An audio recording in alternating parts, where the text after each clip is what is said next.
60代になってつくづく思う。体って本当に正直だなって。若い頃は多少の無理は気合でなんとかなった。寝不足でもしばらく運動してなくてもまた走り出せば体はついてきてくれた。でも60を過ぎるとまあそうはいかないんですよね。サボった分がその日のうちにきっちり請求される。体の方がよっぽどしっかりした商売人なんですよ。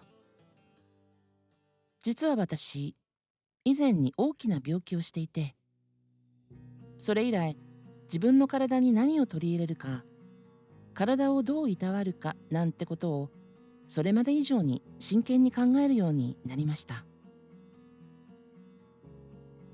ここ最近お水を入れない無水カレーっていうのにハマっていて、野菜を数種類とタンパク質をしっかり入れて朝昼カレー生活をしてるんだけど、不思議なことにあんなに悩まされていた腰や肩の痛みがめちゃくちゃ緩和して、他にライフスタイルは変えてないので、ほんとカレーのおかげみたい。体って手をかけてあげた分ちゃんと応えてくれるんだなと改めて実感。そしてね、私朝店を開ける前に心と体のための習慣ってやつを3つやってます。まあ大したことじゃないんだけど、でもこれをやるかやらないかで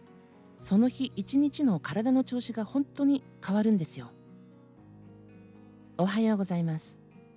ハワイで水着屋をやっている60代の上総です。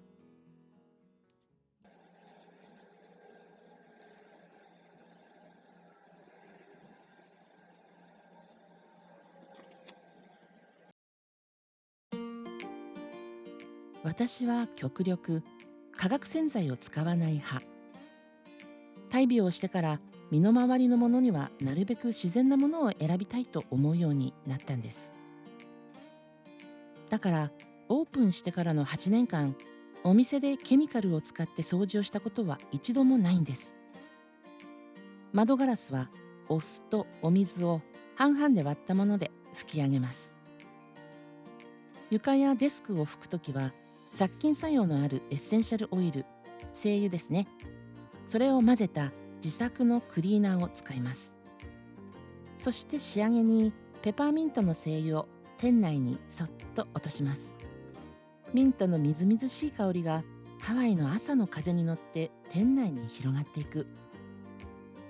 この瞬間、私の体もお店もシャキッと目覚めるんです。自然の力で場を整えること。これが私の朝の最初の大事な儀式です。一日中お店に立っている仕事なので、60代の体にはなかなかの体力勝負。以前、無理がたたってぎっくり腰をやったことがあって、立てない、歩けない辛さ、もうね、身に染みて経験しました。これから先も自分の足でしっかり立って、この店を続けていかないと、そう思うようになってから、週2回か3回の朝ウォーキング以外にも、お店を開ける前の10分間、そしてお客様の合間を体を鍛える時間にしています。お店の高いところに水着のディスプレイを飾るときに意識してぐーっと腕と脇を伸ばしたり、床を拭くときにふくらはぎをしっかりストレッチしたり、誰もいない店内で軽くスクワットしたり、狭い店内をパワーウォークしたり、ジャンプしたり、銅のルーティンですね。激しい運動を三日坊主で終わらせるより、仕事中のこのゆるい筋トレを毎日続ける方が、ずっと未来への自分への小さな仕送りになる。そう信じて毎日体のお手入れを続けています。お店ではいつもインターネットラジオをかけてます。そこから流れてくるのは、私が青春時代から大好きな1970年代のウエストコーストサウンド。ハワイの空気によく馴染む爽やかなアメリカンロック。個人でビジネスをしていると、どうしても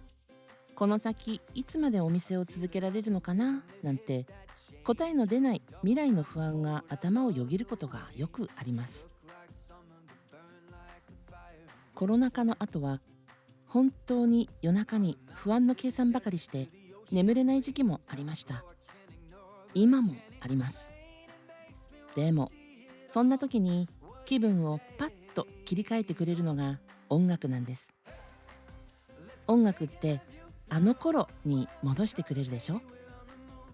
別に若い頃に戻りたい願望があるわけじゃない。でもあの頃胸の中にいっぱい持っていた夢や希望、そんな気持ちが音楽を聴いて体の中に戻ってくる。その感覚が大好き。イントロが聞こえてきた瞬間、不安の計算は全部横に置いて気持ちがスコーンと晴れていく。同世代のお客様がいらっしゃると、わあ懐かしい、いい曲が流れてるねって声をかけてくださることも多い。そこから音楽の話、例えばイーグルスやシカゴがハワイに来るとか、ハワイにはジェームス・テイラーの声によく似たアーティストがいるんですよとか、会話から笑顔が生まれることも私の最高のエネルギーになっている。今日この一曲、この一歩を大切にする。音楽の力を借りて毎朝マインドをリセットしています。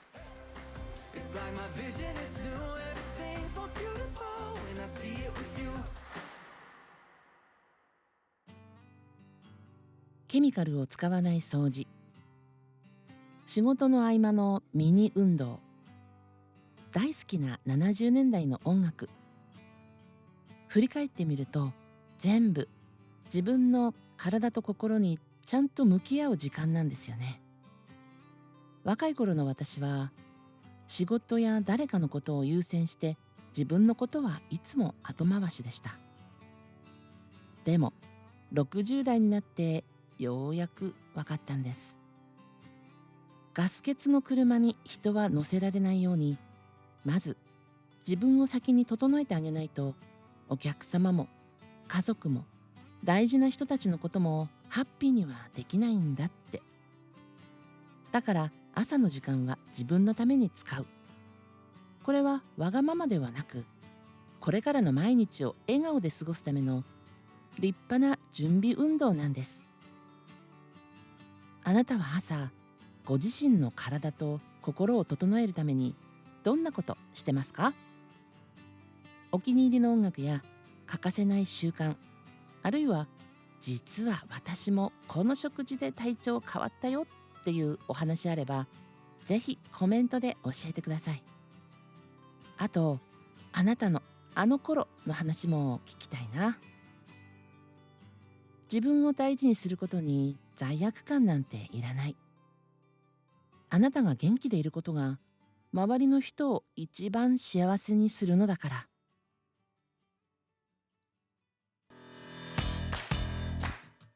次回はこれからの人生をさらに身軽に自分を許して生きるために、私が60代ではっきりともう持たないと決めた3つの感情についてお話しします。心の片付け。チャンネル登録をして待っていただけると嬉しいです。それではまた。アロハ。